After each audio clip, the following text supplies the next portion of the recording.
Hello, আসসালামু আলাইকুম। আজকে নিয়ে আসছি মজাদার এই সুজি এবং সানার চমচম। খুব সহজে বাসায় বানিয়ে নিতে পারবেন। খুবই সহজ এবং এটা ১ম এই আমি নিয়ে নিব ঘি।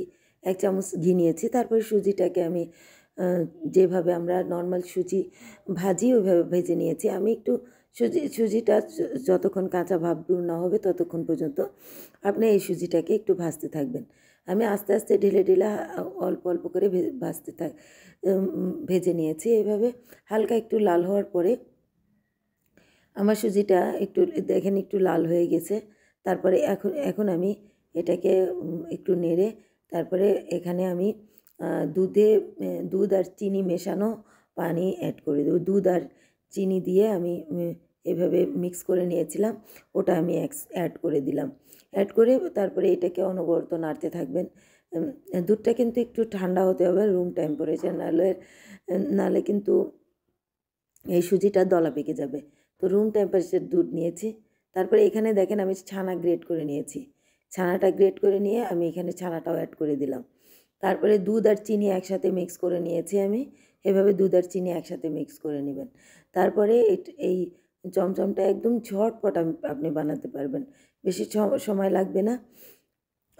বাসায় ছানা থাকলে আপনি ওটা দিয়ে করতে পারেন। এটা খুব ঝটপট হয়ে যায় আর খেতেও অনেক ভালো এবং বাচ্চাদের জন্য অনেক পুষ্টিকর একটা খাবার। তো এটা আমি ১ম এ এটা ভালোভাবে নেড়ে নিয়েছি।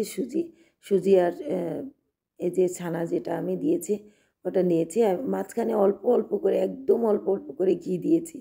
যতক্ষণ না এই সুজিটা প্যান ছেড়ে দেয়। তো প্যান আমার ছেড়ে দিয়েছে। আমি আরেকটু ঘি মিক্স করে দিয়েছি। তারপরে এখানেও আমি ঘি নিয়েছি। দেখেন প্লেটে আমি ঘিটা ব্রাশ করে নিয়েছি হাতের সাহায্যে। তারপরে এখানে আমি দেখেন আমি এইটা মথে নেব একটু এই ডোটা এই সুজি আর ইসে যে মিশ্রণটা সুজি আর ছানার মিশ্রণটা মথে নেব। এই দেখেন আমার এই ছানা থেকে তেল বের হয়ে আসছে। এই যে আমার হাত তেল হয়ে গেছে দেখেন। তারপরে এখানে আমি আস্তে, আস্তে সবগুলা এইভাবে ছানা যেভাবে আমি চমচমের শেপ দিয়েছি এভাবে আপনি চমচমের শেপ দিয়ে দিতে পারেন। তো আমি দেখেন সবগুলা আমি চমচমের শেপ দিয়ে দিয়েছি। তারপরে এখন আমি দিয়ে দেবো এখানে গুঁড়া দুধ। আমি ১ টেবিল চামচ গুঁড়া দুধ নিয়েছি। এখানে গুঁড়া দুধ নিয়ে তারপরে এটা সবগুলি আমি একে, একে সবগুলি গড়িয়ে নেব। তো দেখেন আমি একে, একে সবগুলি গড়িয়ে নিচ্ছি।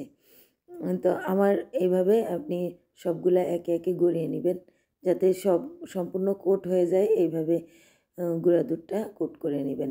তারপরে দেখেন আমার হয়ে গিয়েছে। আমি এই প্লেটে এভাবে সাজিয়ে দিয়েছি। কেমন লাগলো? আসসালামু আলাইকুম।